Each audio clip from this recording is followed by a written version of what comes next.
What's good, PC Nation, man? We are back. We are back. Another wild week in the NFL. Week 6 is finally complete.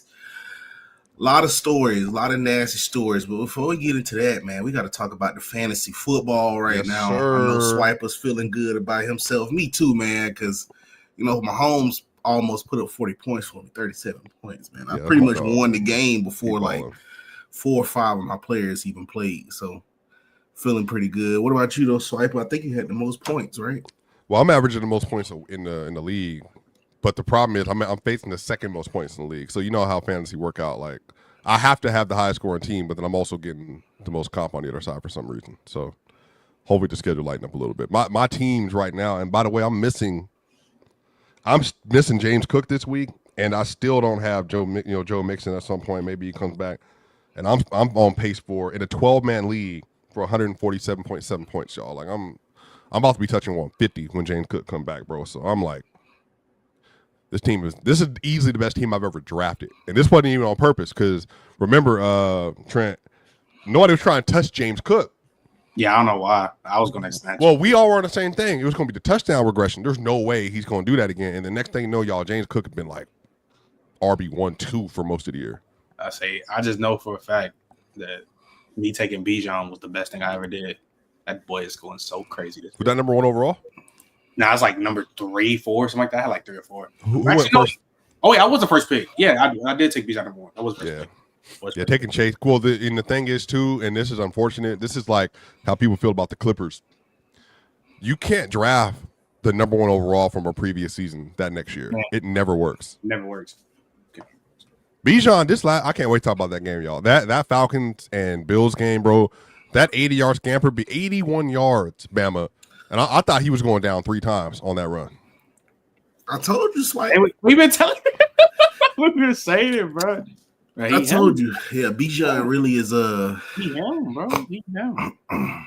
He's like he. I might add him to the list of people not from Alabama jerseys. I gotta get Chase, and I might have to really get Bijan. Damn, you got a credit line with the NFL. I ain't gonna lie. I wish. Yeah, you got every jersey. And Bama buys the real ones. That's 175 a pop. Yeah, pop. But look, if you do go with Fanatics, bro, you build up the little Fanatics bucks, and you can catch them when they do like the $60 off. So it's like really 120 a pop. How many jerseys do you have? NFL jerseys? I think like 60, and then I got some in storage from when I was younger, bro. Like when the NFL was with Reebok, I got like a few of those. That's when I got like Sean Alexander, Dante Culpepper. It's like some good jerseys. I got a Tim Tebow jersey. Man. So are you gonna like get married in one of them jerseys? Maybe. That's how I know you won. Matter of fact, what you need to do for your future spouse, sell all them jerseys. Like, baby, we ain't got to worry about paying for the wedding. I got the jersey. I got the wedding money right here. No doubt. Speaking of J-Rob, where is J-Rob? J-Rob been ducking. J-Rob got built. 156 to 70 is disgusting. That's crazy. That's crazy. That's a double up plus some. Yeah, that's disgusting. I'm not gonna lie. That's disgusting. EJ. I just need Lamar to get back because I'm not gonna lie. I might have to drop Jackson Dart because him versus the Broncos this week. I'm not feeling it. Not feeling that at all. Well, and speaking of Jackson Dart, because I'll tell you a little bit later. I put a nice little piece together for folks for Splash Sports, and as y'all know, we have exciting news. It's officially Player's Choice is partnered with Splash Sports. These are paid fantasy contests of games or skill where you compete against each other, not the house. We're starting, obviously, with the NFL alongside Press Box, and we'll get into the NBA as we are right now. And we're starting off with 2 fire contests. Again, it is still going. We got 50K Survivor Series. We got a $15,000 weekly pick'em. Both of them are live now. The link is in the bio/description at the top of the comments. You must be 18 in order to play, 20 in order to play Massachusetts, Iowa, Arizona, and 19 in order to play in Alabama and Virginia. Paid partnership. Terms apply. Tap in. You already know. Splash Sports. That's the place you got to tap into. So I'm very glad. And if you've been paying attention to myself or Bama, I have been racking in a little bit of dough as of late. So as you can see, yep. Go ahead. Swiping your picks is free money on Splash. Yes, they are. Yes, they are. Aha. I'm living nice. Bama. Now I will say, I got AJ Brown went over last week when I thought he was going under versus the Giants. So I did not get that one right. But for the most part, I've been cooking this year. The only one that didn't hit for me was the fucking Jake Browning, bro. I sucked at him for the under, and he actually went over. That was the only one. My other ones hit though. Everything else hit. I hope Ron been sharing the right ones I've been giving y'all because I've been on fire lately. Another one. Well, we ain't gonna name it, but I showed Trent one. I almost won. I knew to cash out early though, because Detroit was gonna lose to KC. Like I could tell from that first touchdown, they scored too quick. I was like, yeah, y'all ain't finna burn my money.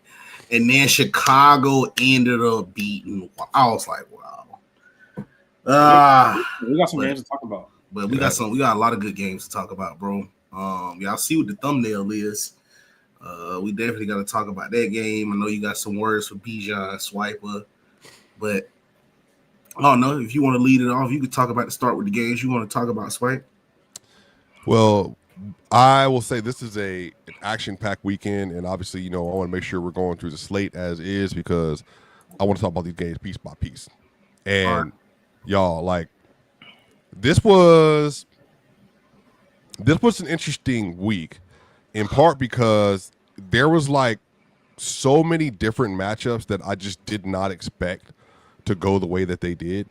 And I think that this weekend was a lot of bad offense from some teams and some things you didn't expect.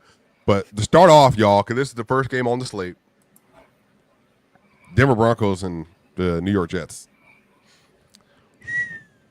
Now, I'll say, Trent, I don't know if you watched the game. I did. So in the first half, the Broncos offense was doing well. But as people, if you don't know, Ben Powers, the Broncos left guard, is out for at least 4 weeks. And so what happened is, because he's out, they had Matt Pert in the game. And Trent, if you watch the game, Matt Pert cost them 2 different drives when they were driving to go score. So the game really should have been like 17 to whatever or 20 to whatever at half. But instead, they marched down. Now, everybody is kind of getting mad at the Jets because obviously Glenn, who we all like as a DC, he's in a situation where at the end of the second quarter, he is trying, I think, to move his team into scoring position, but they ended up like burning their timeouts in some crazy way. And then when they actually get a chance to advance from that, then they went with like running the clock out. And so if you didn't know, Garrett Wilson runs off the field, looks at Aaron Glenn, what we doing? And they even asked him about this. And he said, look, I didn't understand what the game plan was at the end of the second quarter for us to be in this situation. Like, why were we not trying to go score? And then, whatever. So then the second half comes around. The Broncos just offensive line was getting decimated, especially on the left side. They got a holding penalty in the red zone, in the end zone, ended up being a safety. So now, y'all, the score is 10-11. The Broncos didn't go down and get a field goal. That defense, by the way, y'all, had 1, 2, 3, 4, 5, 6, 7, 8, 9 sacks. Put up 17 points for me. 9 sacks. 17 points for me, man. They had 9 sacks, y'all, and they did not allow for the entire game. The New York Jets did not get in the red zone. Not once. Let me tell you how bad it is. There were 45 total yards lost in sacks, and Justin Fields threw for 35 yards. There was a -10 net passing yards allowed in the game. That's the worst passing game in Jets history, and we've seen some terrible Jets football. So it was a really bad game. The Broncos squeezed that one out. Maybe a little luck was on their side, Trent, because obviously the way they lost the Colts game, they lost the Chargers game, it was a horrible display of offense all the way around. But the defenses, they both balled out. Yeah, that game was terrible, bro.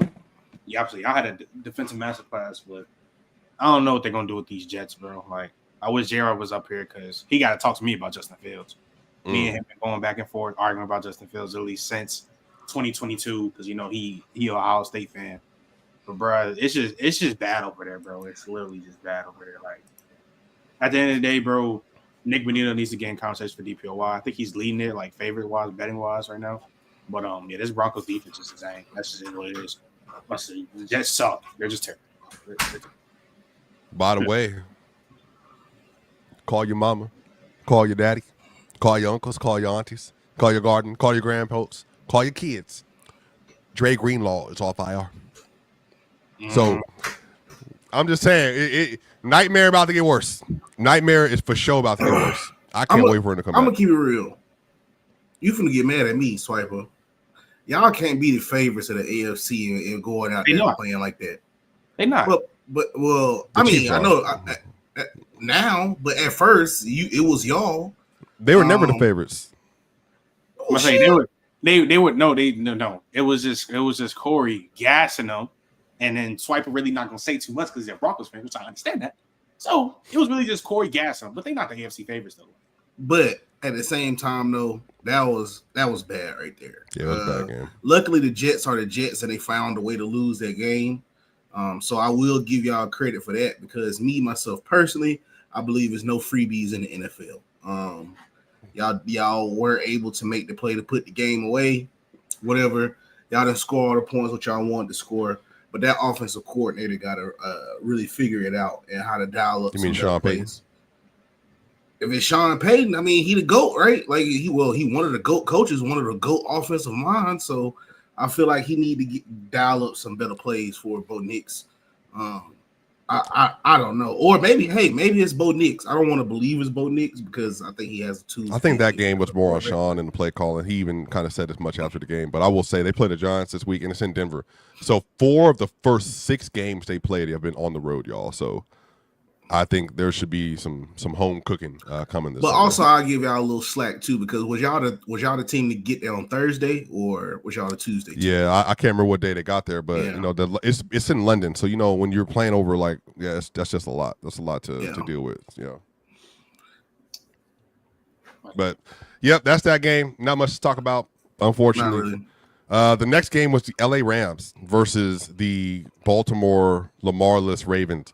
Now, this is the thing. I feel like there deserves to be a little bit more talk about what just happened in this game. So, y'all, the Rams won 17-3, but the game was 3-3 at half. Yeah, it was. And everybody's GOAT, Matthew Stafford, was looking for a lot of that game. Derrick Henry had a good game. Puka Nacua, by the way, goes out. And he apparently is going to be out for several weeks, it sounds like. Well, it's at least this week. It could potentially be longer.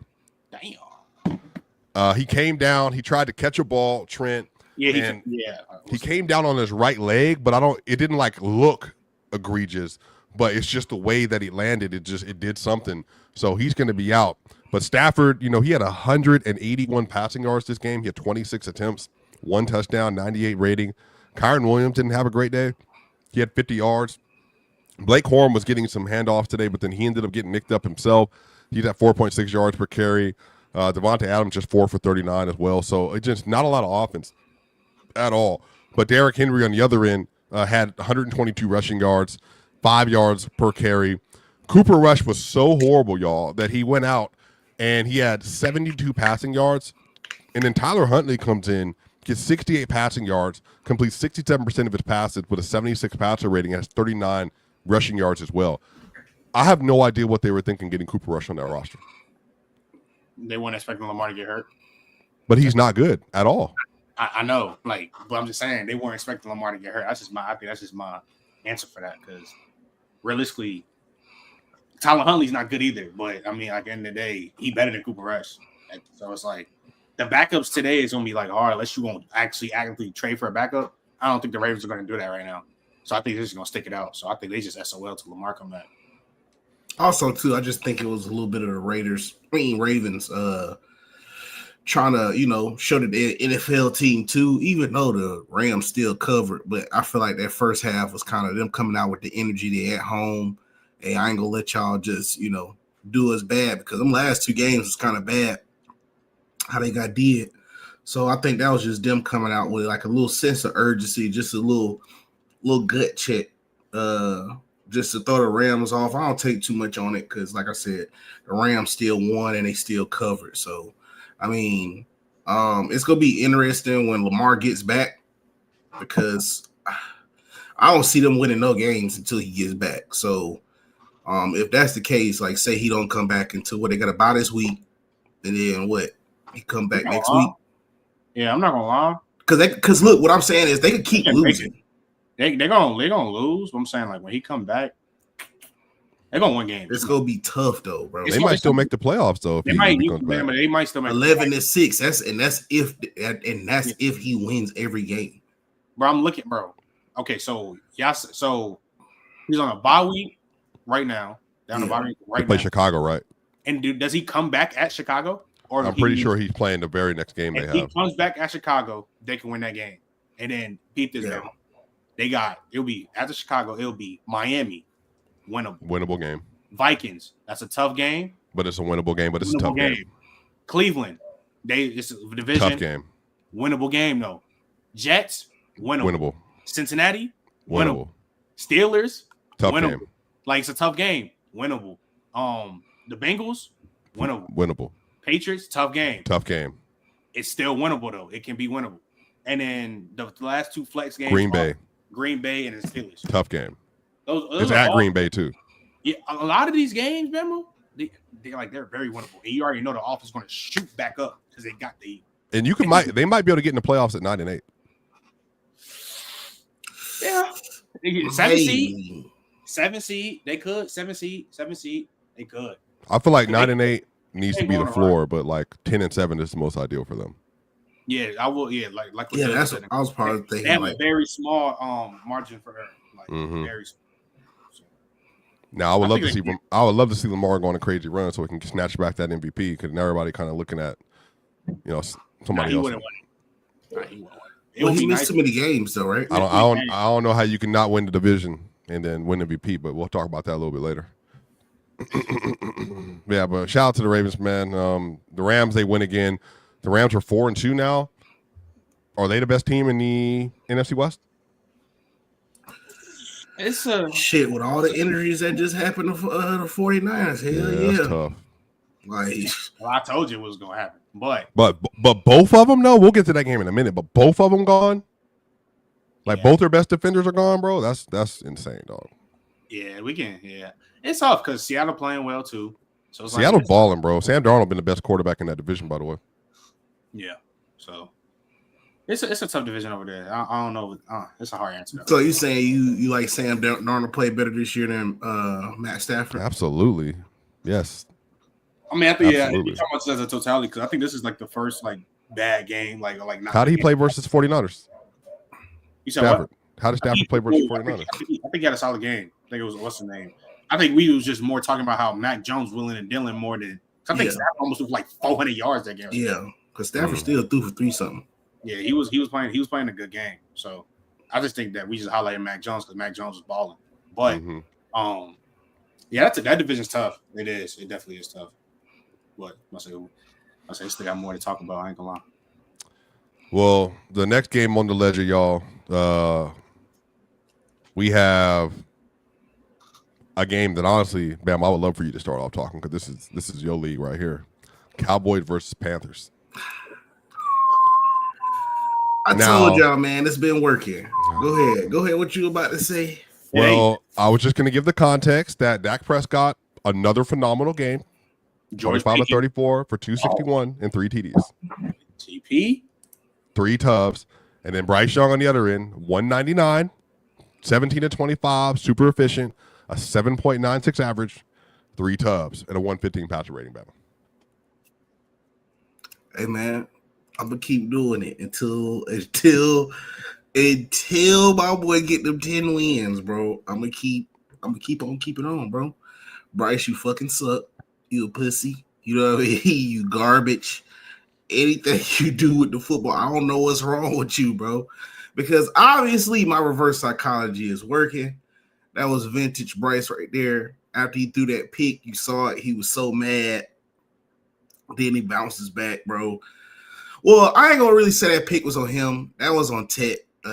Because bro, it hit your hands, bro. Catch the ball. But Rico had going crazy. Rico is going crazy, bro. I kind of want him to keep the job. I ain't gonna lie, bro. I kind of do like Rico over 230 all-purpose back-to-back weeks. Nah, he going crazy. Yeah, I'm happy for Bryce. Right. Matter of fact, I'm not happy for Bryce. Fuck him, bro. You still gotta show me. I need this a few more games. I'm sorry. I'm not buying it, Bryce. You ain't finna trick me. Dead clock twice right out of the day. So, yep, that's how I feel about that game. But whoop-de-doo. 199. He should have had 399 on the count. I mean, I saw Russell Wilson light that defense up, so do better. Yeah. But Rico Dowdle has been the MVP of the NFL the last 2 weeks. He had 183 yards rushing on 30 attempts and 6 attempts, 6 58 points. yards receiving too. Yeah, and then he had he did have a random fumble, but he had a long of 15 in this game. Like, he just is a different dude. And then, like I said, 456 in the tub. Like, he's just balling out of his mind right now. The defense played well for the most part. I want to continue to highlight the fact that I think Dak Prescott's been the best quarterback in the league this year. I think the reason why people don't like Dak, Bama, and Trent is because he plays for the Cowboys. He has a star on his helmet because of the lack of playoff success.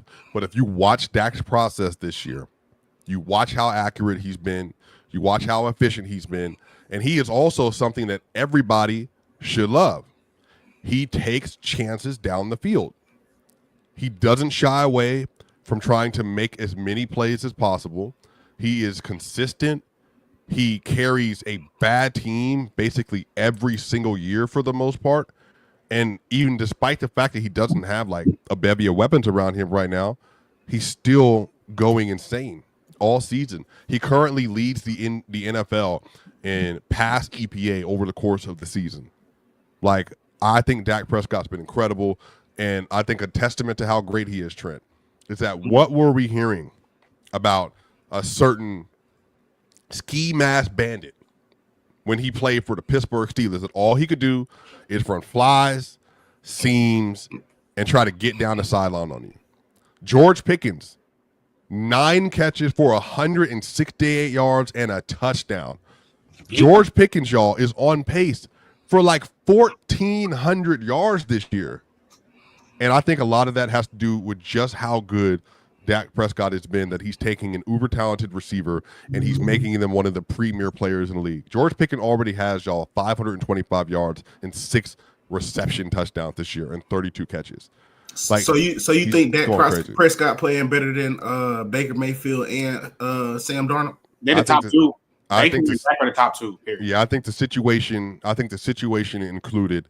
Baker's obviously overcoming a lot. I'm not going to take that away from it all, but I do think the situation that Dak's in, I think I do give him the advantage there. And to be fair, I've watched all of Baker, I watched all of Dak, but the moments that Dak has needed to be great too, and maybe y'all, and to be fair, to our guests, because if you watch Dak this year, that Packers game also really, like, I'm holding on to pretty deeply with how he played that game. I mean, he was monstrous that entire game. So, I just think that those have been the two best quarterbacks. I think Sam Darnold, Daniel Jones, and now Patrick Mahomes is on the way there. Like, I think Dak Prescott has probably been my MVP to start the year off. Nah, mine would probably be Baker, just off the fact that all the stuff that he's been doing, plus having plus game-winning drives. But I'm not sure if you say Dak been the best. I'm not gonna lie. Them two, I think, are stamped been best in the league. And people in the chat, you're talking about Mahomes got a case right now. No, he don't. Like, he's starting to heat up, but bro, why don't Mahomes got a case though? He just put 3 tutties up on them. Put 3 tutties up on the Ravens. Ravens. I mean, that's the worst pass defense in the league. They had Lamar and then the Detroit Lions were missing 5 quarters. Like, Mahomes just started to heat up in general. Like, he's just starting to. Like, they just lost to the Jaguars. We're talking about a full collective right now. Mahomes does not have a case of being just playing right now. Like, as a totality, Daniel Jones been playing better than Mahomes as a totality right now. But everybody had the Ravens winning that game, though. But after that game, you literally was just talking about their defense being the worst in the league, talking about all that shit. So why are you trying to do that now? You want to introduce our guest, Bama? Yeah, man. I don't know if y'all boys subscribe to it, but Open Field Podcast. Got my boy Mike Baldino up in here, dog. Appreciate you for joining up on this such a short notice, bro. Appreciate you. And then we got my headache brother in crime, man. J-Rob, man. Way Rob. You feel me? Inspirational. Office stream. How you guys doing? No, we cool. Can I just say something about this Cowboys defense real quick? Go ahead. That made me sick. Like, I don't think there's a single part of the Cowboys defense that is even average right now. Like, genuinely. Like, and I think it boils down more than just to like. I think the two guys that I'm the most angry at right now, it's got to be Diggs and Bland, bro. And I say that because two $20 million quarterbacks per year, you cannot cover one-on-one. And the idea that these guys are coverage corners, press corners, no, bro. No. Trayvon Diggs, I like in his prime, very good player.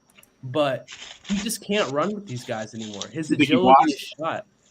Yeah, he is. I'm gonna say he is because 2 ACL tears and like, look, Xavier Legette has had one of the worst. Like, he's one of the worst receivers. The way that he shook Trayvon Diggs on that double move, bro. Like, he just can't run with these guys anymore, and it's tough. But like, and I see a lot of people like blaming Matt Eberflus for us being bad, and I think it's way deeper than that. Like, you basically when your corners can't play man coverage, like, what are you supposed to do? Like, you can run cover 2, you can run cover 3, but eventually it's going to be shot. And then also, we don't have the linebackers. Our linebackers can't run. They can't deal with blocks. We don't have a one tech. Like, there's so many problems with this defense, and yeah, it's disgusting right now. Ain't nothing more disgusting than being a Jets fan, man. Shut up. Like, I hate when y'all talk about things that do not matter. I'm a Jets fan, bro. Get over it, Mike. Like, get over it, bro. Like, have you seen what I'm doing out here? Nah, and you complaining about Trayvon Diggs? Y'all played your best game of the year. Yeah, y'all just got a quarterback blind as a bat. You're trolling me right now. Like, you're trolling. Did they defense not play the best game of the year? Yeah, y'all got Terrell Pryor. That's a fact. Y'all got Terrell Pryor at quarterback right now. Like, that's all I can just really say about this, man. Y'all got Terrell Pryor at quarterback right now, man. It's crazy because I love Justin Fields. I'm gonna love him forever. Ohio State legend. I know that's my boy, but yeah, there's nothing else I could do. Like, I really can't. I can't do nothing else with it. Like, I could say some of the offensive concepts is kind of trash because they are, but he just don't. You missing Garrett Wilson on wide open outs, man. Yeah, and I was about to say, like, his processing is just not that fast. But then I could also argue, like, what is the read technically? Like, what's his 1, 2, 3? But sometimes it's like, bro, if that's open right now, just throw that right now. You know what I'm saying? Like, it's not always that complicated in football. I mean, you ran into a real defense, ran into a real corner, bro. What can you say? Shut down half the field the whole game. Bro, I'm not worried about your defense. You're just worried about that quarterback. No, I was fine with Bo Nix that day, bro. My issue was you really a flip flopper though. The way you flopping on Bo Nix, I see a tweet swipe. Ain't no flop. I don't play. I don't pretend. J-Rob, this is the thing. I'm not a pretender. But you was being optimistic though. He has no optimism now. I'm optimistic. But Trent, to be fair, is it better to call how it is? Yeah, but this is what I'm saying, though, J-Rob. This is the thing, though. But he's year 2, though. He got mixed in with the buffoonery that Corey was saying about Bo Nix because he's a Broncos fan. Yeah. So he was just letting it rock because obviously he's a fan, but he's not really speaking on it too much because he knew Corey was wilding. So when he watching these games and he see Bo Nix playing, doing the bullshit that he doing, yeah, he gonna tweet about it. He gonna get mad, which I get it because he's a fan. They get Broncos country gets mad at me for like. I think he can play better. He played better last year. But I'm saying that, like, they want me to give him credit that he hasn't earned this year. I'm just like, what? He had to put together a whole game all year. The drive versus the Colts game, first three quarters versus the Colts. The Chargers, second half versus the Chargers for the most part. And then he had the quarter versus the Eagles. And then he had the game versus Cincinnati. He threw some really good ball for the Cincinnati. You want 4 quarters of bro, I want 4 quarters, go play football. Yeah. Like, I don't feel like I'm asking for nothing crazy, man. No, I don't think that's you're not asking for nothing crazy, but I think a lot of the things what I saw last Sunday is when I saw him at Auburn, a lot of the flaws he had at Auburn. It's just, bro, he inaccurate in the worst times. Like, you need him to be inaccurate, bro. I think you got this year and possibly next year, because my theory with athletes, by the time they're 25, 26, what you see is what you get. Yeah, it is. They are what they are. Well, quarterback's a little different though, Bama, to be fair. Because remember Rich Gannon, and then you had a Kurt Warner, and then you had obviously Geno Smith, Sam Darnold. Like, it just depends. Like, it really just depends. Like, and we'll talk about Geno Smith. Yeah, that boy worked. We'll talk about Geno Smith in a minute. I ain't talking about this year. I'm talking about Seattle Geno. Leave me alone, Trent. Nah, ain't no leave me alone. Hey, what my boy Chris Broussard say? Geno!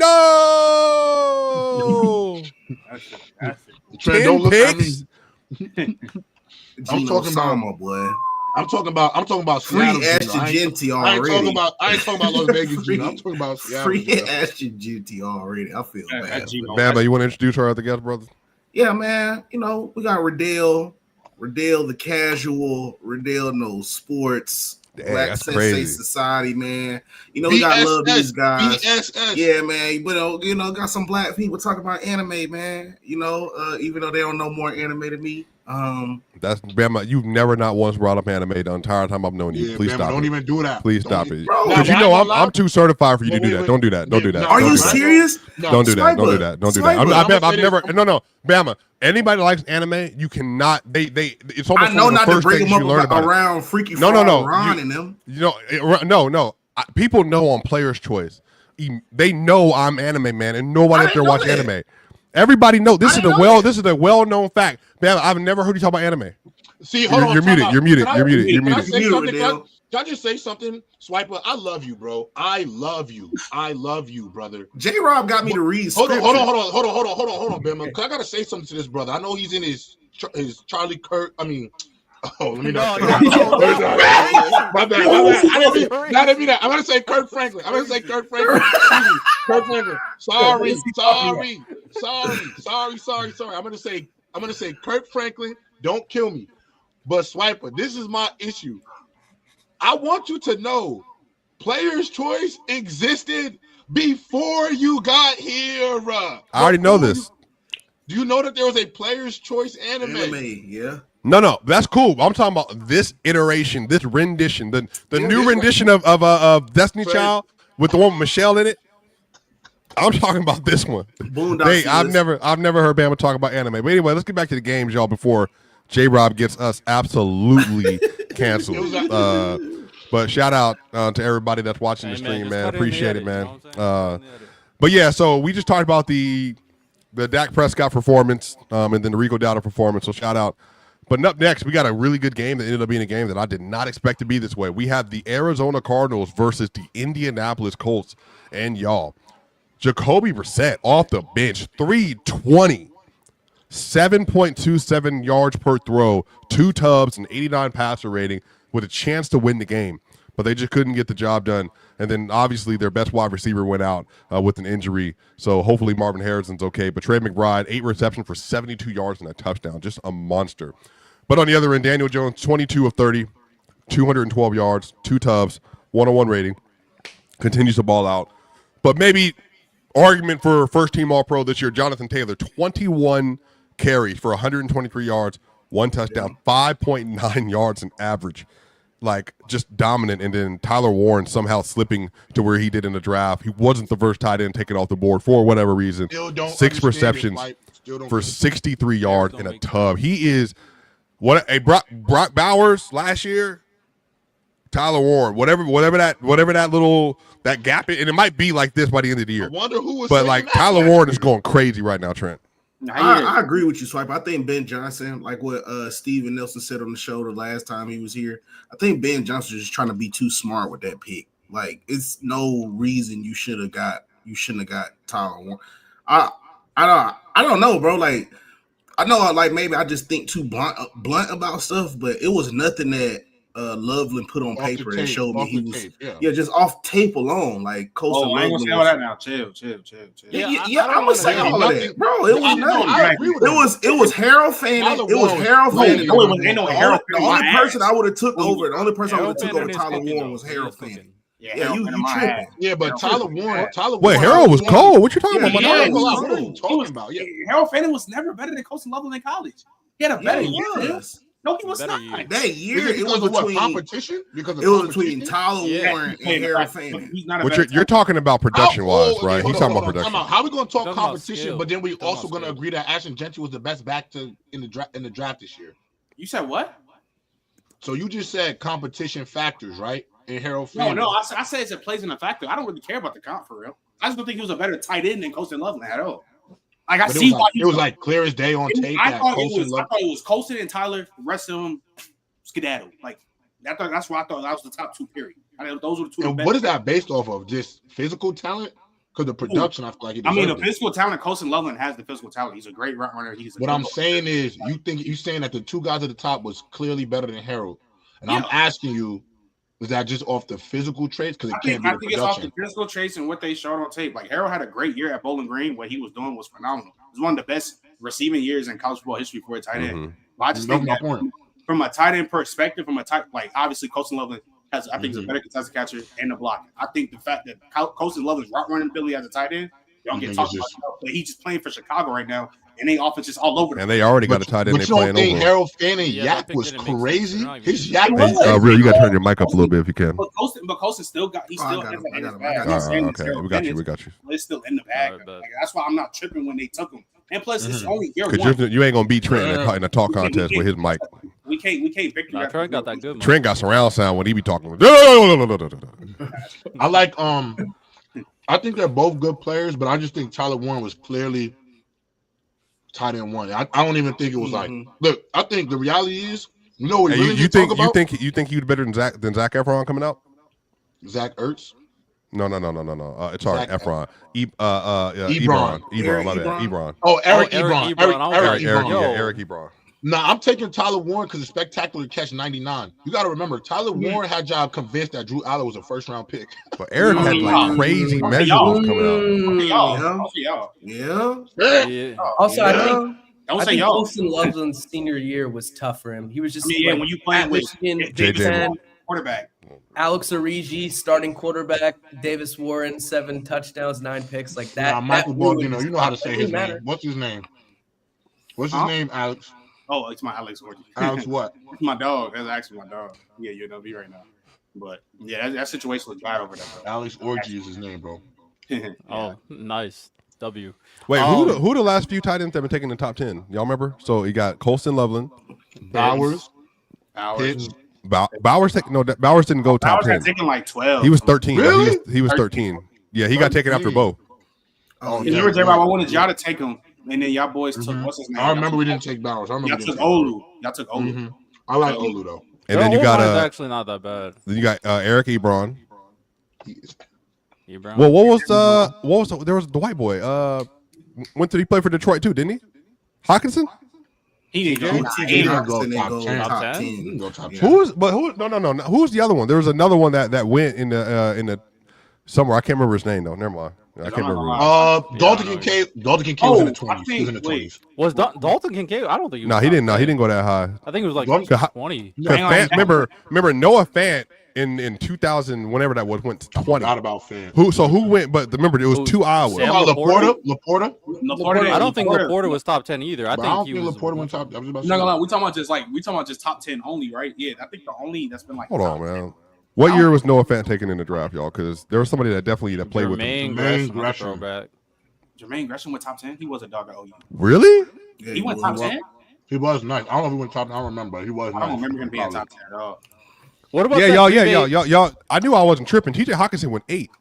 What? Yeah, y'all always trying to tell me I'm wrong. Yeah, I know because Hawk went 8, and then he went to the same school as Fant. Fant went 12 after. Iowa had 2 top 20 tight ends in one draft. Didn't the Green Bay Packers tight end was Luke Musgrave? Didn't he go pretty high? Ooh, that's another one. I don't know if he went that high though. OJ Howard went like in the first round. OJ Howard. Yeah, that's right. You're right. I think OJ Howard went like 8. I can't lie. I thought OJ was gonna be a dog. Me too. Yeah, realistically, that natty game, that shit made the first round. I'm not gonna lie. Do y'all think tight end is a smart position to take in the first round? Depends on who the player is. Yeah. Like I would never. I don't care how good Jamar Chase is, and this like I will never say like in hindsight, like them taking Kyle Pitts was the right pick. Like at the time, he's really a unicorn coming out of college. Like he was like to me, he's the best. I agree. I think he's still kind of a unicorn. I think still as a prospect, Kyle Pitts as a prospect was just really as good as you. If Kyle Pitts hit the open market right now, he would be one of the highest paid tight ends in the league. Still. I agree. Come on, bro. But realistically, it depends on who. He's playing well. Like he just. Are you watching him play right now, Riddell? Hold on, let me say one thing. Kyle Pitts. I know we have these bus conversations. Has Kyle Pitts ever looked like he could not play in the NFL? Have you ever looked and be like he cannot play? Oh, he's not trash. He's not trash. He's not trash. No. Like if Mike Gesicki can get a job, Kyle Pitts could get a job. I'm just not with like highest tight end, highest. So he's not 9 to 12. Yeah, that's where he at right now. 12. I would have to really think about it. There's some really good tight ends in the NFL right now. But once you get past George Kittle went in the 5th round for what? Why did he fall that far? Laporta or Kyle Pitts right now. Laporta or Kyle Pitts. They're not gonna like my. Oh, Laporta. Yeah. Come on, J-Rock. Come on, J-Rock. Come on. I mess with Njoku or Pitts. But Njoku hasn't been good this year. I just feel like, but they also haven't been using him right. Yeah, they got Harold Fanning now. That's what I'm saying. It's hard to look good on that. It's like Pickens got so much untapped, but maybe like Bama said, what'd you say? 25 Bama is over with. You are what you are. 25, 26. Skill positions or everybody? I think everybody. Can't be quarterbacks with that though, bro. No, I can't. I think quarterbacks are like the anomalies there. But like, yeah, Baker Mayfield peaked later on. Geno Smith peaked later on. But I mean, it's a lot of context behind that. Baker Mayfield offense got switched to an offense he was more familiar with in college, because they run a lot of verticals down there in Tampa. When he was over there in the Cleveland Browns, they ran a lot of 3 tight end set that really don't benefit shorter quarterbacks like Baker. So the fact that they throw the ball all over the field down there in Tampa, that's more so him being somewhere where he's more comfortable. Geno Smith, everybody looked bad with the Jets. Might just be a Jets. I don't think Dak reached his. Yeah, that needs to be a talking point right now until he was like 27, 28. It was definitely after 25 though. If we're talking about physical peak, I'm there with you. But like if you include like the mental thing, like Baker's never been as locked in as he has been in NFL until he arrived in Tampa Bay, which also plays into the confidence aspect as well in terms of the game. But hey man, that guy's balling. Everybody was nagging on him with the Cleveland. Remember, because his personality was so loud for Cleveland. He was like almost too big of a star for the city of Cleveland. And everybody was talking about like, you know, he's too about himself. Remember, what commercial was he doing? He was doing the with the underwear commercial, y'all. What's it called? JSP or something like that? Whatever it is. It was just it's just that because his rookie year was good. That next year though was just bad, and that shit was. That wasn't his fault though. And the stuff with I wasn't his fault. He wasn't. And that stuff with Odell Beckham, like the fact that he could not hit Odell, when you got. And then don't forget Odell Pops got involved too. That's what I'm saying. Odell Pops put that clip on Instagram. We got Odell Pops on all 22. It got weird. It got weird. Yeah, it got weird. That year 2019 was just bad but my boy top 5 right now though. And what's so crazy, I think that was like the 2 years in Cleveland was the only time Odell played a full 16 games too. I also think it's like you get into a draft class with Josh Allen and Lamar, and you're the number 1 pick. Like if you don't start off hot, then people are. Sam Darnold was in draft too, right? Yeah. Mm-hmm. I think Sam's like 27 by the way, y'all. I think he's 27 or 28 because he got drafted at 20. Bro, so think about that. So think about now that is a point though to quarterback development. This again, where Broncos fans are always telling me, well, what about these freak of natures that end up turning around? Sam Darnold was a monster at USC, like in terms of tangibles. He was supposed to be a dog. Went to the Jets, went to a horrible organization that nobody wants to play for, and then he had the IC Ghost game versus the Pats in 2019, and then that was it. His reputation was in the water, so he had to be rebuilt. And I think a lot of these QBs that came out, all of them are balling, y'all, except for Josh Rosen. And Josh Rosen making millions of dollars, by the way. He's going to business school and all kind of stuff. The 2018 draft class, I mean, Trent, literally 10 years from now, we could look back and be like, damn, they got 3 Hall of Famers and 5 really good quarterbacks out of that draft. Yeah, I agree. That's a fact.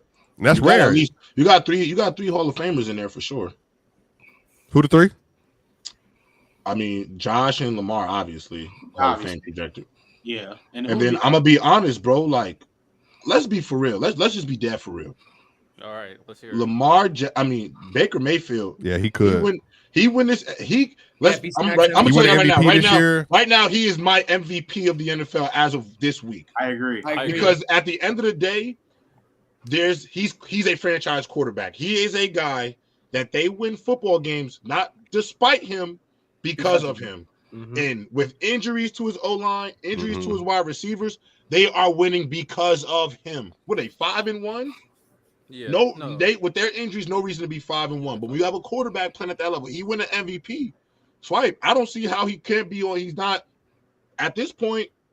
This whole, I think. I mean, if you win an MVP at age 28, your age 28 season, I think is what it is. Yeah, and then you got all that room in front of you. If he stays healthy, yeah, I mean, I'll say he in the zone right now because that pass to Tez Johnson, that was like a checked route. He sent him on that route because I think it was like a curl or something. Tez had him beat off the line. For Baker just to be in sync, like Tez only had 5-6 catches all season. Baker threw that ball to Tez like they've been like he a Buka, like literally like. And there's something too. Emeka Ibuka can eat with him. With anybody. And then you got Mike Evans is eating with him. Chris Godwin was eating with him. Sterling Shepard getting some love. I will say this though. My only caveat with Baker, watching him throw to Sterling, bro. Put a tear in my eye. You got to respect it. But my only caveat with Baker is that boy, he's a dog. He takes so many hits. He just absorbs contact. And he ain't a big dude like Josh Allen. I don't see a long career. Bama, tell him, football player. He's a football player. Because you're going to sit here and tell me, Riddell, you love Cam Scatterboo. I'll say he the Cam Scatterboo quarterback. You love Cam Scatterboo ain't going to have a long career either. Let's be honest. But I mean, let's be honest too, though. Mahomes take them type of hits too. No, he don't. He don't. He don't take the hits that Baker be taking. No, he don't. You can't hit Mahomes. You wish you could hit Mahomes. But you got to remember, you can hit Mahomes. Mahomes will hit you when you ain't looking. But you ain't hitting Mahomes. Yeah, Mahomes only goes for contact when Mahomes gets hit. Mahomes is the Bama of quarterback. You know, Bama, I'll be turning this way, and Bama come behind me and then run and take off. Baker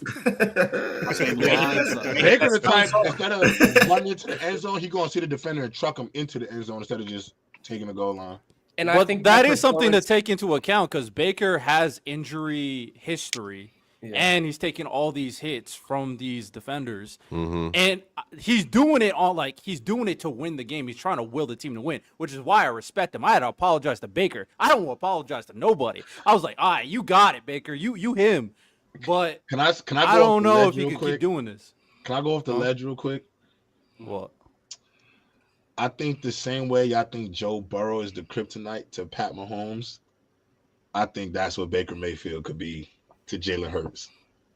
Oh, okay. And the Eagles. I mean, if the Eagles would have lost to him, but he ain't losing to him. I think when they see them, if they see him in a playoff game, I think I'm taking the Bakers in. I really do. If they keep playing like this, I'm taking a Buck. I think I'm taking the Buccaneers. Because my pick right now for Super Bowl out of NFC right now is the Detroit Lions. Man, what?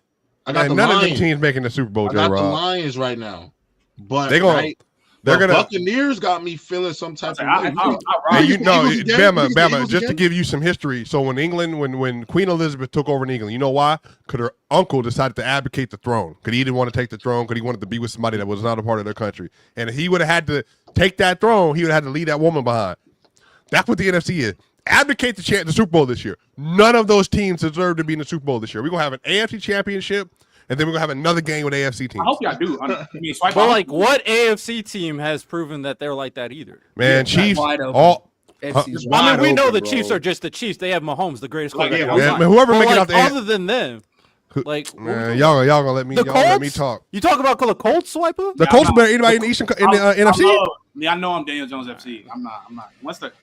I'm Daniel Jones. I'm Indiana Jones FC too. I told y'all this. I literally said this. I said, if what's his name? The Chiefs get going, we're gonna see Patrick Mahomes. Because Philly was my pick to go back to back. they keep playing like this, bro, I'm done. Like y'all have too many. I like Baker's man. I like Lions, bro. And I don't think the OC issue, and then there's another person that real. All right, let me. But you know, I got this. What? I got Jalen Hurts. You gonna say Jalen Hurts? No, Jalen Hurts. Low hanging fruit. Here come the low hanging fruit. Here come the low hanging fruit. He do play a part. He do play a part though. He plays a part. All this success, and he still got to deal with this, bro. But I give Jalen Hurts credit, but I can't deny what my eyes are seeing, bro. Look, Kevin Petula caught him. Kevin Petula. But everybody, my whole question is, but Kevin Patutu. But this he's a terrible. Again, my point. This be my point. Jalen Hurts is the only quarterback in football that can have all this success and have as many offensive coordinators as we have panelists right now. And we still having these like, bro, also why can't everybody? My question is, why can't other franchise quarterbacks hold on. This is my whole thing. Other franchise quarterbacks PU it up. We be seeing it. We be seeing it. We watch this guy's quarterback play like poop. Then he have a good quarter, and we like, that's Bryce Young. Like, he like that. Bryce Young. But here's the problem. Jalen Hurts could play a bad quarter, bad three, come alive, and he's super here's team. The problem. Here's the issue, though. It's crazy, though. Here's the issue, though. Can we just give him a break? Give him a break. Here's the issue, though. He do get a break. He's also the only quarterback that can go for 0 passing yards in the second half and still get praised like he a top 2 quarterback. Okay, but JJ McCarthy was first round doing that. It happens in sports. No, JJ McCarthy sucks. This is the thing, though. This is the thing, though. Wait. This is the thing, though. This is the thing, though. First round off that. 0 passing yards in the second half don't happen. JJ McCarthy. No. This is the thing about her. This is the thing about JJ McCarthy, though. Like, come on. No, like, come on, man. But here's the thing, though. Here's the thing, though. Is that, like, you know, the majority of the hate that Jalen Hurts get is when he's penciled in as like a top 3, top 4 quarterback, right? Nobody ever said. And then wait, hold on. Wait, J-Rob. That's not true. That's not true. Nobody ever said that. That's not true. I got a top 5 for sure. First of all, MJ's an Eagles fan. We talking about the all I'm gonna say though is, you look at a guy like Baker, when the consensus of him is like top 8 to 12 over the last 2 years, right? When you look at these two guys, especially this year, you could even make an argument for last year. There's no argument to me that Jalen Hurts is a better player than Baker Mayfield. Like, he's just not, bro. Like, you and this is the thing though. But this be my Jared. Hold on. Wait. When we see the Seahawks, J-Rob, let him finish preparing the fryer. Keep preparing the fryer. J-Rob, don't get in yet. The Seahawks are a top 7 defense in the league. I am confident saying that they're top 7. They might be higher. And we saw Baker Mayfield with the Emeka Egbuka, who's a demon. Burnt offensive line. Run game iffy. He put up 35, and that was literally him. You said it. He's a product of them winning that game because he was going absolutely nuts. All I'm saying is I don't remember the last time Jalen Hurts had a game like that. I don't remember. Michael, this would be my issue. But this be my issue, Trent. We've been doing shows on and off with Michael Baldino for about 3 years. Who remembers where Baker Mayfield was 3 years ago and what bottom right was saying about Baker Mayfield? Oh, the ghost is here, bro. Is that the same ghost you got from that other clip? Hello? Yo. Hello? Hey, J-Rob, if you see a man in a mask coming around the corner, run. If you see a man in a mask coming around the corner, run. J-Rob. Dun, dun, dun, dun, dun, dun, dun, dun, dun. Nah, y'all gotta really understand, like. Hey, I know what you did last summer, J-Rob. I want y'all to know, chat. I working at the ballpark after dark is dead scary, bro. I'm not going front. Like, I really don't like doing this here, bro. Like, it be dead scary here, bro. The lights going out just made me nervous. Hello? No, but I will say I've changed my tune on Baker, especially last year. Last year was the difference, but this year, bro, he's basically putting up the same offensive production And last year, had 16 picks. This year, he has 1 interception. 1 interception. Leads the league of turnover-worthy plays are on the top. I've heard that, right? But even in a game like against the first game against the Falcons, like that wasn't his best game, but he still had 3 plays that were elite that changed the game for them. So that's why, like, I got to give it to Baker, man. I love Baker. All I'm saying is Jalen Hurts to me is just he's done enough to get his respect. That's all I'm saying. He got the he do got his respect though, Jerry. Let me ask y'all a question. Where do y'all? Let me ask y'all this: are y'all upset that he has a good team, or you're upset that people say he's top 5? No, it's the conversation. It's the top 5. Not about Jalen. It's never. Well, I don't think he's top 5. So it's never. But that's what people's issue never been with him being in those type of combos. It's the conversation he gets around in the Discord. Right.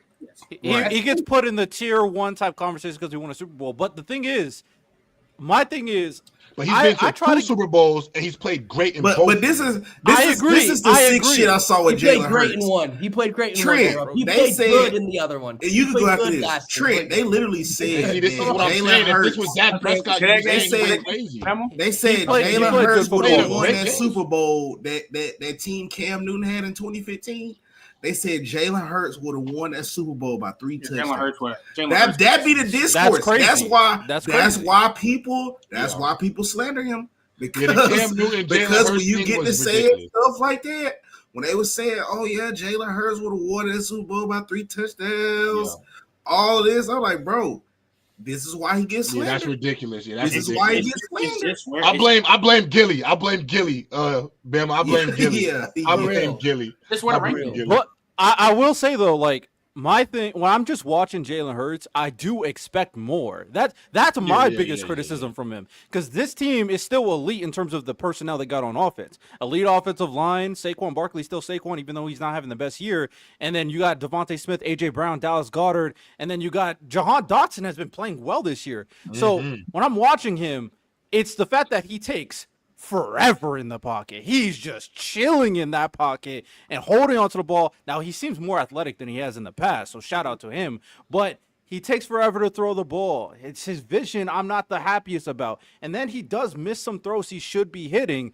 This is a quarterback that, yes, Kevin Petula sucks. He's garbage. What was it, Brian Johnson he had before? He was garbage too. Awful. But you can't expect to have Shane Steichen, who's an offensive genius, doing what he did with Daniel Jones, and then Kellen Moore, who's making Spencer Rattler look like a starting quarterback. He is a starting quarterback. You can't always get elite offensive coordinators, so you got to lock in eventually.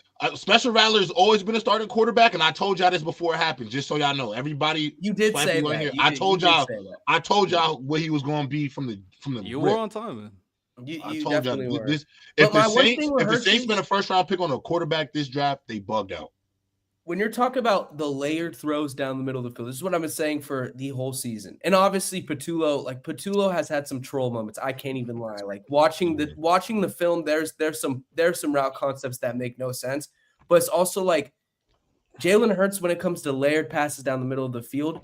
Sometimes he does not trust his arm enough to make those throws. And I'm not saying he should throw it 10 times a game. That's not the NFL. You don't make those passes every single game, but those 3 or 4 times that you attempt those plays and you get those are the difference between winning and losing games. And that's also my biggest gripe. I think Jalen Hurts is a top 8 to 10 quarterback. I think that he could be a little bit higher too, because I think the peak that he had in 2022 when he almost won the MVP, I think the Jalen Hurts detractors, they downplay how good he was that season. Right. But since that season particularly, I think that he's tapered off a little bit.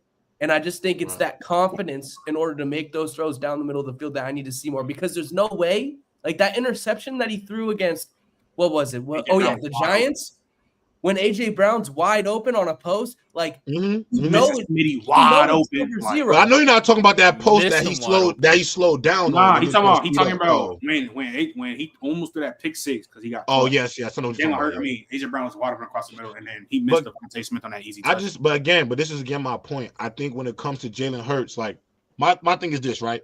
Let's say Jalen gets to the back end of the season, they have a playoff game or they got a big divisional game. Jalen Hurts is a gamer. He go out there and have a big ball game. Y'all not going to say nothing. Y'all not even going to praise him. Y'all going to say, Well, duh, this is my whole thing. When he goes out and plays crazy, makes the throws to the butt naked open guys, it's almost like, well, he should do that. He on a crazy team. And then when he do it in the playoffs, we diminish it and say, well, he's on a crazy team. Like, my whole thing is I get it. Some games don't look great. But anybody see Josh Allen's last 2 games? They ain't look great. No. Yeah, you're right. They haven't. But we all know. But I'm saying I know Josh Allen is a dog. I'm not taking that away. All I'm saying is Jalen Hurts is a franchise quarterback. Josh Allen's a franchise quarterback. Baker Mayfield's a franchise quarterback. There are going to be days where they're not going to look good. And I just think Jalen Hurts is the one guy when he don't look good, we dogpile him. But then when he do play up to the standard of that Riddell said that we think he is or can be, we don't praise him for it. We say, oh, well, the team is nice. So that's my whole point. It's just too wishy-washy when it comes to Jalen. Now, I do think we... Now, I get it. Who wants to see 4 pushes in a row? That looks crazy. I think it's because, J-Rob, it has to be on a consistent basis of why it's doing. Like, when we seeing Josh Allen bugging out week to week to week, he might have his games here and there. Like in 2024 when he won MVP, he went 9 for 30 versus the Texans. But majority of his games, he's going crazy. You got games like this season, the Eagles are beating the Patrick Mahomes Chiefs, and Jalen Hurts passing the ball 100 yards. You got versus the Giants, this running 4 touch pushes. Like it's just, I get that. I get that part. It's just how they're playing and what they're doing. I think that's just. Sometimes I will say, watching Eagles football is not very aesthetically pleasing. It's not sometimes, but we can't always care about that, bro. I just feel like it's like the Eagles have way more margin of like when Jalen Hurts. Of course, yes. I'll say this: it'll be more understandable if he had Keon Coleman and Shakir as his receivers versus AJ Brown and Devontae Smith and Saquon Barkley. If he would have had like the receivers like Rashard Bateman, Zay Flowers, and even a Derrick Henry, I could understand why this offense looks the way it does. But it's the fact that you have AJ Brown, Devontae Smith, Dallas Goedert, and Saquon Barkley with that O-line. It's like it's no excuse that you should be passing for 100 yards. I get it. You win games. But at the end of the day, can I also bring in, and I'm not trying to give him too much of an excuse because I don't think he's always looked great either. So I don't want to sound like that part of it. But again, like I just said, bro, he been what year? Sorry, but do you know what year he's been in the league? 7. He got in 17. So what is this year? 18, this is year 8. What are we talking about? It's 8. Year 8. This is year 8 for Jalen. I thought Jalen got drafted in 2020, or he was in the league first year of 2020. 2019. Well, it was 20. Yeah, my bad. I got the draft wrong. That was a different quarterback. Yeah. 2020. So 7 years in the league. What is year 5? So this is year 5 for Jalen Hurts. Yeah. Year 5. Yeah. I'm bugging. Year 5. It's not year 1. Wait. His rookie year is bad. No, you're right. Year 6. It's year 6. Oh, you're only year 6. My fault. It's year 6. It's his 6th year in the league. He's been in 2 Super Bowls. Been finished top 3 in MVP in 6 years in the league. He's had about 4 offensive coordinators in that time. Let's just be for real about that. I think the one thing we're not giving grace to is the fact that Mahomes has had Andy Reid calling his plays since conception, bro. One of the best minds to ever coach offense in NFL history, been his guy from the start. Lamar Jackson has had just 2 coordinators in his career. Josh Allen has had 3 coordinators in his career. I mean, a guy to have 4 or 5 coordinators 6 years into the league, like there has to be some merit to that. I think because again, I always bring up that season, Trent, when the Eagles had no defense. And they went to the playoffs, and who was their best player with all these other guys on the field? It was the quarterback. All I'm saying, I just got to be nasty a little bit, though, J-Rob. I just got to be nasty a little bit. I'm just saying, Alex Smith had 7 offensive coordinators in 6 years, and they was calling him the offensive coordinator killer. So, I mean, just for like you to use that as like trying to bail him out. I'm just saying, Alex Smith was known as the OC killer. Bama's kind of on. Bama's kind of on to something in the sense that there's 2 ways you can look at it because there's a quarterback. Or he's the OC promoter. Wait. That's why I said there's 2 ways you can look at it because we got Baker Mayfield. All his offensive coordinators get jobs. He's been cooking. Jalen Hurts has 2 guys who got jobs, and 2 cycle. guys who are considered the worst offensive coordinators in NFL history. So, what is Jalen Hurts? 6'7", bro. It don't work. It don't work. 6'7". It don't work, Bama. That does not work. Well, to make sure we're moving on, because you brought up we have a title game, which was the Buffalo game versus the Atlanta Falcons. But before we get to that, I just gotta let people know we love some Splash Sports here, y'all. Y'all make sure you tap into Splash Sports, man. I'm telling y'all, like, this is one of the best platforms that I have used. This segment is a paid partnership with Splash Sports. We're putting our money where our mouth is. Are you tired about hearing Who Knows Ball? Bama, Trent, Swiper, J-Rob, Early, Corey, they don't know nothing. Well, prove it. We teamed up with Splash Sports to drop 2 games of skill for the PC community. We got a 50K Survivor Series. It is 1 pick, and you survive and advance. You miss once, and you're out. You got a $15,000 weekly pick 'em. Make your picks on every game. Compete against other fans, not the house, and climb the leaderboard. Now, do you want in? The link is in the description. It's pinned to the top of the chat, or scan the code on the screen. Reminder, you got to be 18 in order to play, 20 in order to play in Massachusetts, Iowa, and Arizona, 19 in order to play in Alabama and Virginia. Terms apply. Paid partnership. Come run it with Player's Choice on Splash Sports and turn those picks into real cash prizes. All right, y'all. Buffalo, Atlanta. I'm not going to lie. There's a lot to say about this game. I did not see this coming. This was what you would call a butt whooping. Like, through and through. This was a true butt whooping. I was not prepared to see Josh Allen, who hasn't had the best year. The only dominant game he's had this year was versus the Baltimore Ravens, which we all talked about is the worst defense in the league. But in this game, Josh Allen had 180 passing yards, 2 interceptions, and 2 TDs. And honestly, the TDs, they were good, but that interception, especially the first one he threw, was horrible. He had a 72 passer rating in this game. Now, James Cook, who I've told y'all has been a top 3 running back all year, had 87 yards on 5 yards a carry, and for some reason, he only had 17 carries in this game. He should have had a lot more if you watched the game. Michael Penix on the other side had 20 of 32 for 250 in a tub with a 97 rating.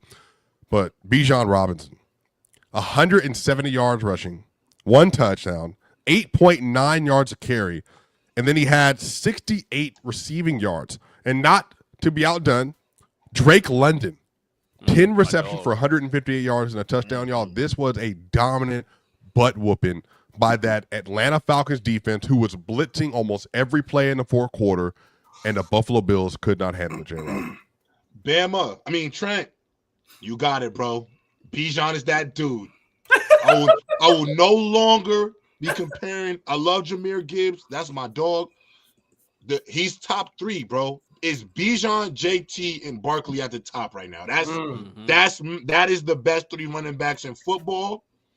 And Bijan, really, Trent, if I'm being dead honest, and I love you, Saquon, Bijan might be the best right now. Like, just right now. In 2025, the best over Jonathan Taylor? Yes. Over Jonathan Taylor? Yes. And I love JT. But he's the most complete running back in the NFL. I was just about to say that. He's just I love JT, but the dynamic factor, Bijan's more dynamic. Bro, he's literally, like I said, we all what's the name? Always talk about on pace and shit like that. What players doing, what they're doing currently. Bro, he's literally on pace to be real close to breaking CJ2K scrimmage yard record. It's crazy. Real close.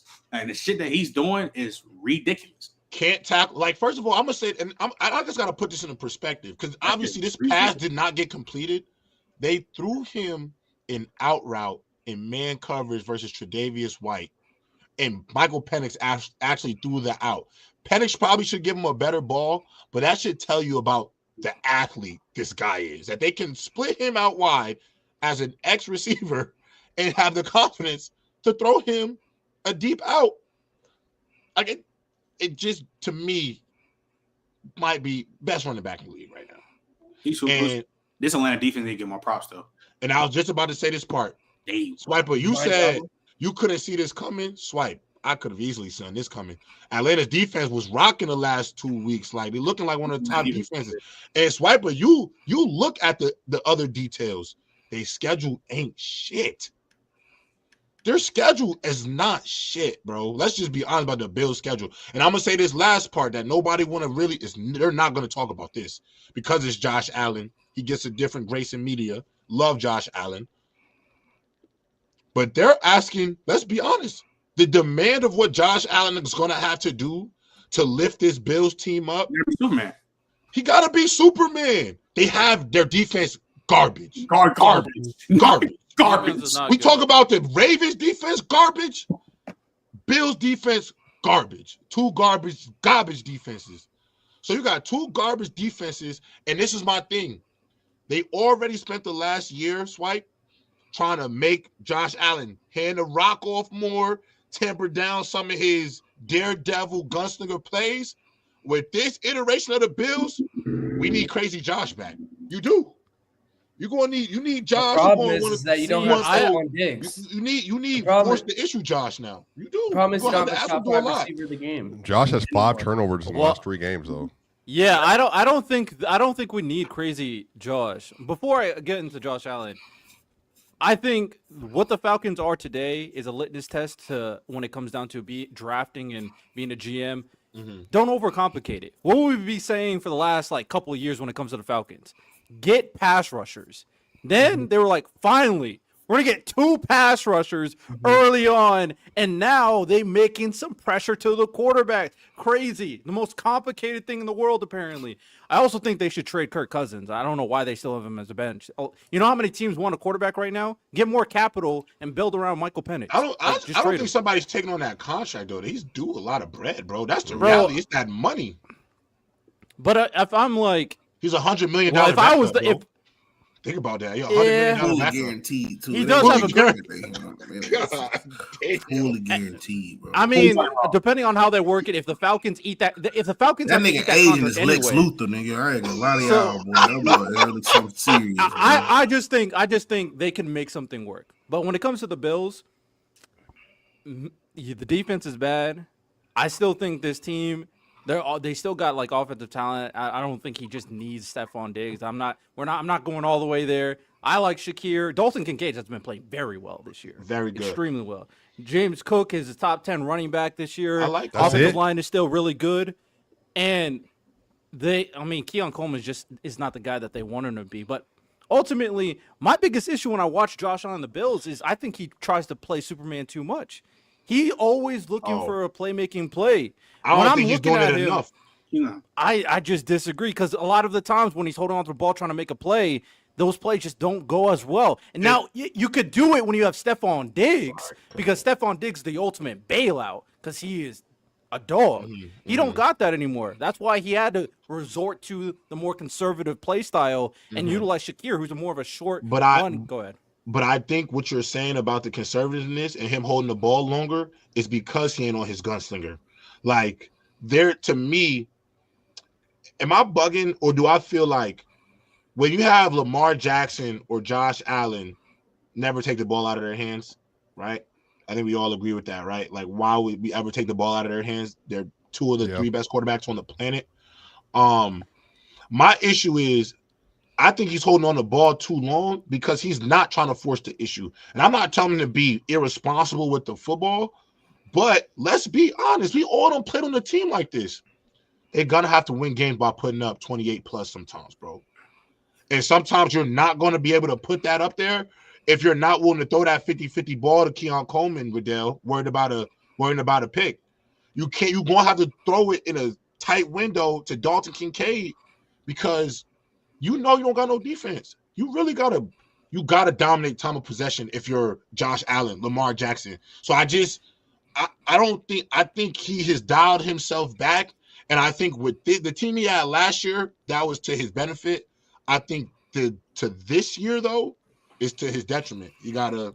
Well, I think also you can play conservative when James Cook is every single game, the first 4 weeks of the season, they literally had the best run game in the entire league. Right. And it was like last game it was good. The game before that it wasn't as good.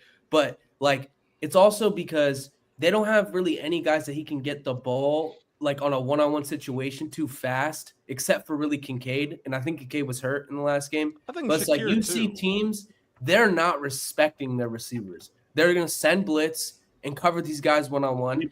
And for the most part, the way that this Bills offense has worked in the pass game has just been Josh Allen and scramble drill. And these receivers getting the ball in scramble drill. And when you can blitz him more often, then that totally eliminates scramble drill because it's harder to get out the pocket that way. I'm gonna say he's not getting no excuse for me. Like he didn't play well. But I say me and earlier Ben said this since before the season started. This Bills team is not that good.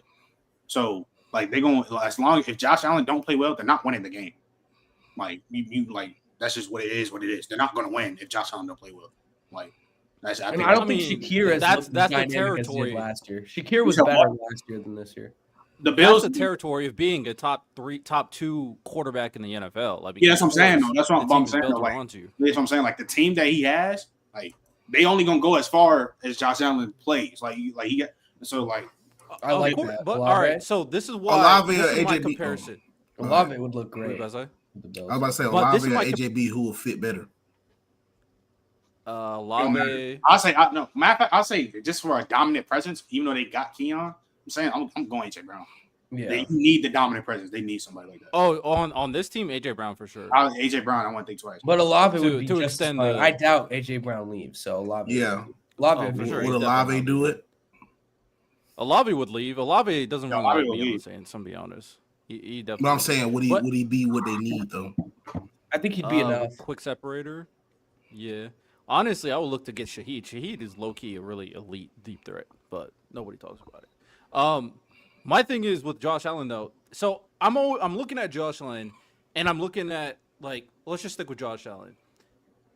Of course, I'm gonna have to compare him to the quarterback that's above him, Patrick Mahomes, in a way. Because obviously they're both great quarterbacks. Of course, he's not as good as Patrick Mahomes.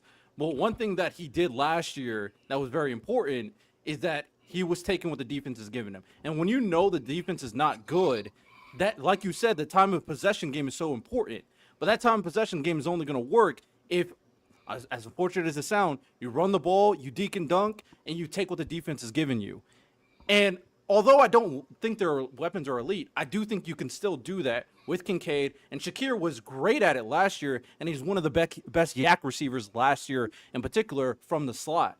So it seems like they're kind of moving away from that in comparison.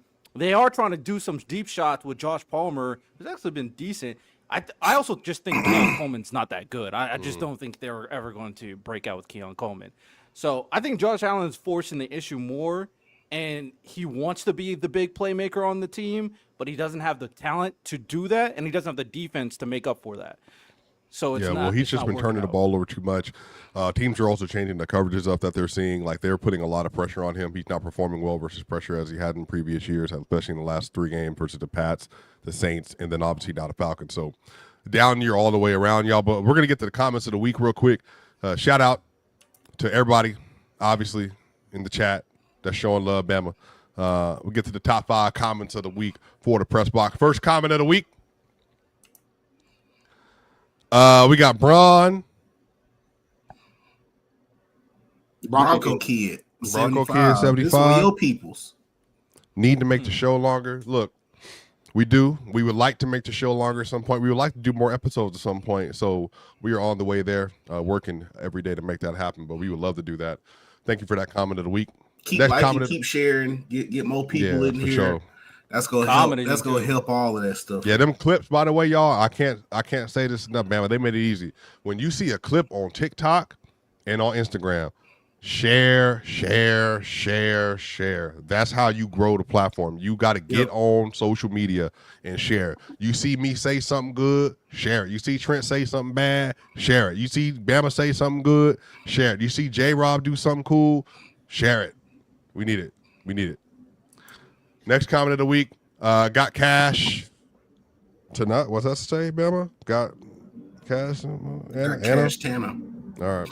Glad to see OG back. Yep. Yeah, we are very glad to have OG back episode. That was great. Then we got Jay Preston, 487. Can we get more episodes a week? This is fire. Absolutely. Like I said, we would love to keep sharing our content on social media. And we got Big Rich. 1. Great show. Love to Steve. Perspective on defense. Yeah, he said love to Steve. Yeah, Steve must have known. Shout out. But yeah, that was a great episode. All right, and then we got Lucien Etienne. Yeah, Lucy Etienne. 5164. Top 5 back: Saquon, Jonathan Taylor, Jameer Gibbs, Bijan Robinson, CMC. Maybe just overall give talent. Up on the Gibbs stuff, bro. You got to give up. I mean, CMC's been balling this year too. No, he has. Receiving wise, rushing wise, not as much. I mean, their offense is decimated. George Kittle should be back this week, by the way, so cannot wait for that. They should be a lot better. I think like it's just been a weird week, y'all. Like with the NFL, like the schedule, like performances, the Bills getting washed. Like I said, the Rams they didn't take care of the Ravens like crazy. But just to go through the rest of the box scores for what we saw this last weekend. So we had, honestly, like I said, it's just I just had a lot of games on here that I got wrong. The Seahawks beat the Jaguars 20-12, and JSN, y'all, is top just 10. He's been top 5 this year. He had a great game. The Jaguars lose. They're 4-2 on the year. That defense for me, Trent, is overrated. They are heavily influenced by turnovers. They're actually just not that good versus like the pass, especially. They got taken advantage of. The weakest part of their defense. And then you had the Chargers beat the Miami Dolphins in 29-27 in Bama. We don't got time to talk about it, obviously. But the Dolphins should have won that game twice. I think it's time for everybody to go. Tua, Mike McDaniel. It's time for everybody to go. I know we can't get too much into it, but yeah, I think it's time to abort mission on that whole team. It's a dumpster fire. Okay, Mike McDaniel could join the Chiefs. He could be the successor to Andy Reid. I wouldn't even say Chiefs. I think he probably need to go to the Ravens. He's gonna be an OC. Nah. Yeah, go be an OC in Baltimore. Because that's what they need. Because a lot of people talking about getting rid of Harbaugh, but I just think he need a better offensive coordinator. Get rid of Harbaugh. Yeah, if you want us to name top 10 wide receivers, y'all know how it works. Y'all got to send super chats for that. That's how we answer a lot of these questions, especially with the time we got left. They had 2 sacks batted, by the way, the Chargers-Dolphin game. The Dolphins had 2 back-to-back sacks that Justin Herbert broke out of, and then fouled McConkey, who scampered for about 52 yards in that play. So shout out. Good win. Steelers beat the Cleveland Browns 23-9. Aaron Rodgers balled, found DK Metcalf on a really nice throw down the right sideline. They're playing well. They're 4-1. The Patriots beat the Saints barely. Spencer Rattler is playing better than the record indicates. He's playing well this year. Drake May had multiple deep balls this game. Honestly, DeMario Douglas had one long TD that was a scamper. He had another one that happened that was taken away by a pass interference call, I believe, on Stephon Diggs. So he should have had 2 long touchdowns Drake that game. Is wow. Yeah, he's going heavy. Drake this year. May's him, man. Drake May FC is up. Yeah, he's top 7 this year for sure. Much to my chagrin, he's top 7. Raiders, Bama's guy, Geno Smith, has another touchdown. He has 10 touchdowns, or 10, sorry, not touchdowns. He had 10 interceptions, had another interception this game. He has 10 interceptions on the year. 10. Gino IT's feeding families out here, man. If you own, he is feeding families. If you try to make a quick pick on Splash, interceptions, Geno Smith, that's a free play for you right there. They playing the Chiefs this week too? Yeah. Also, Chip Kelly's not an NFL coordinator. Yeah, we knew that though years ago. When he was around, and we somehow got another job That again. man got rid of Mike Vick, Deshaun Jackson, and LaShawn. We saw him with Colin Kaepernick when Colin had 16 TDs and 4 interceptions, and then ruined his career. The best thing Chip Kelly gave us was Marcus Mariota. Yeah, and LaShawn McCoy. That's it. Yeah, Chip that's Osama. Chip Osama. But then the Titans, they lose. Callahan's finally fired. By the way, not a big story right now. Cam Ward's been terrible the last few weeks. He's been horrible the last few weeks. So they needed to fire him quick, fast, and in a hurry. And then you had the Buccaneers versus the 49ers, a really good football game, y'all. Buccaneers win 30-19. And again, Baker Mayfield just continues to stamp an MVP case. He was phenomenal. 256 yards and 2 touchdowns, a 139 passer rating. Mac Jones, though, 347. He did have 2 interceptions, but 347. He's making himself some money right there. Hey, Brock Purdy's back this week too, I believe. It's so funny, man. Watching the games with Ben, bro, he be talking all that shit when the game closed, and we start putting Bell. He just disappeared. Couldn't find him. Crazy. Everybody talking about Cam Ward not looking good. I wonder if they would look good if they had Mr. Oh, Shador. Hey. Dylan Gabriel got 2 more games until Shador's. Bro, he threw the ball. He threw the ball 52 times. Yeah, it was crazy. They couldn't run the ball. 52 is crazy. He threw the ball. Bro, did you see some of the passes he was throwing, bro? But bro, he only threw 4 passes over 10 air. Bro, they literally the Steelers. I ain't gonna lie, he literally almost threw like 5 picks that game. Yeah, it was bad. So, their receivers running. Yeah, it was bad. But should I crash out again about the Browns, or should I save it for next week? They have the best we got league. I've crashed out twice. Do I need to do a third one about this Browns situation? There's nothing to crash out about. They bad. The team bad. The defense is good. The running game. The team is not bad though. But the team bad because they playing bad though. The team is bad because they're playing bad. But the thing is, the team is bad because their coach is incompetent at his job. That's just the truth. You think Stefanski's incompetent? He's incompetent at his job. Well, Baker was there. Let's look back. Let's look back. Let's look back at it. Let's look back at it. Let's look at the Baker Mayfield situation. Look at what Baker Mayfield is. Yeah, he was. He won coach of the year during one of those years. He's had one really solid year. One solid year. Look at the Baker Mayfield situation. He probably was also all in on the Deshaun Watson thing. Let's be real. In his mind, Deshaun Watson was an upgrade from Baker Mayfield. He was all in with that situation. Look how that turned out when he was playing football. Let's look at it. Garbage. Now, is that his fault though? He's the coach, right? Head coach. Some of it is his fault for sure. Then you go into this quarterback situation we in now. Again. Well, remember, did you hear what Mike Tomlin said? Is Andrew Berry smarter than me? Yeah, because he said I don't know how you have an opening day starter that you trade him within the division. Within the division, yeah. And this is my whole point. This is incompetence. Like this is why I keep crashing out about it, because Swiper, are we dumb? Am I dumb? Are y'all dumb? Is anybody missing something? Why did you draft this kid? And I'm gonna tell you what I think is the most corniest thing about this whole situation. Is the dude in the middle above Ben Manu the PC? Somebody get him the tape. Roll the lore.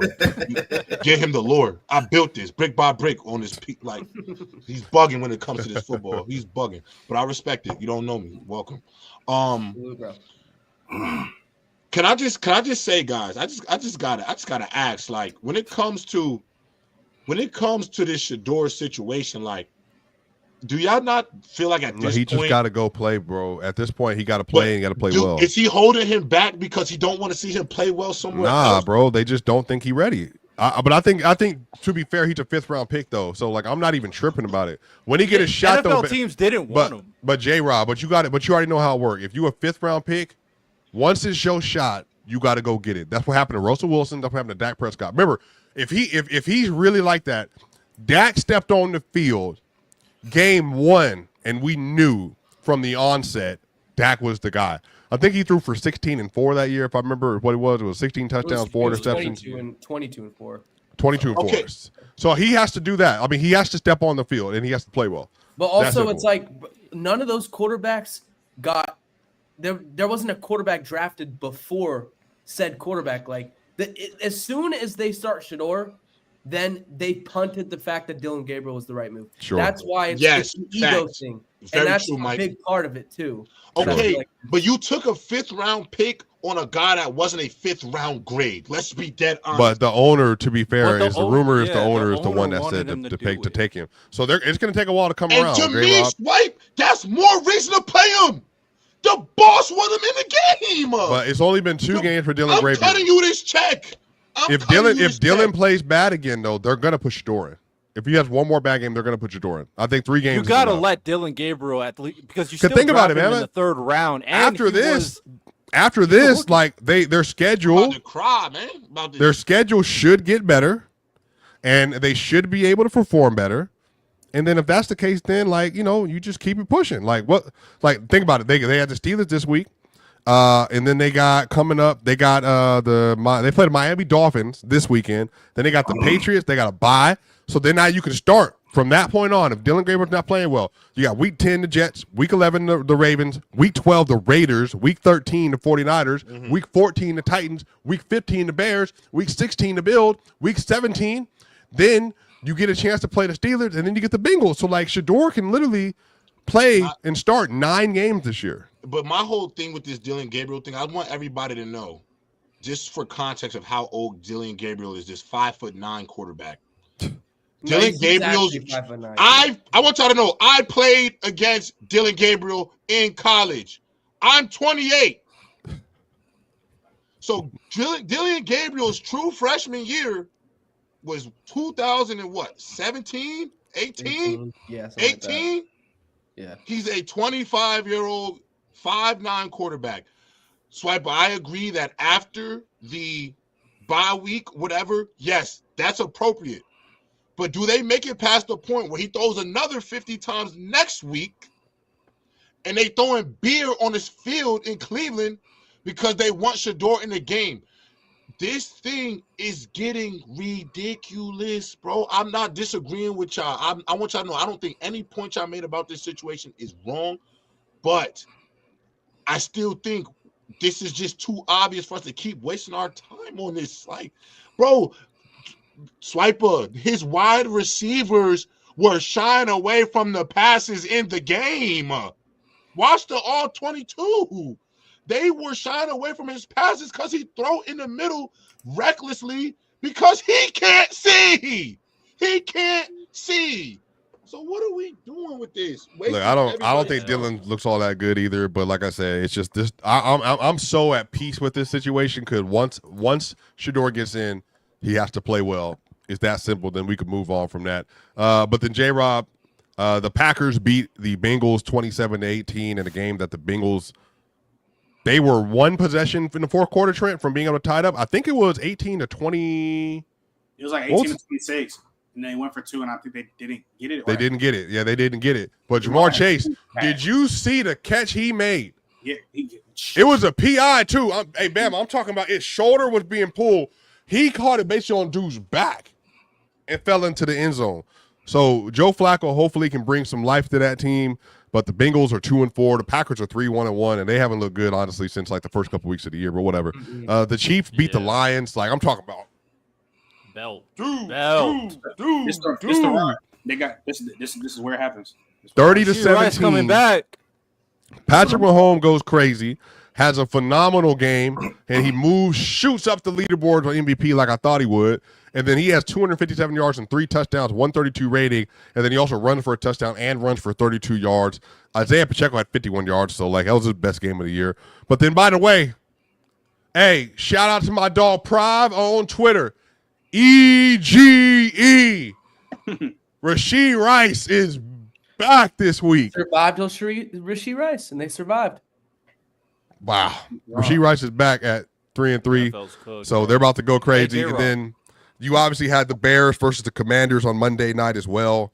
And the Bears sneak away a win. Jaden Daniels fumbles the exchange, and the Caleb-led Bears end up winning the game. And shout out, by the way, to DeAndre Swift, because he was the one that really won that game for the Chicago Bears. He had 108 yards rushing, and that last drive especially, he was walking up and down the field.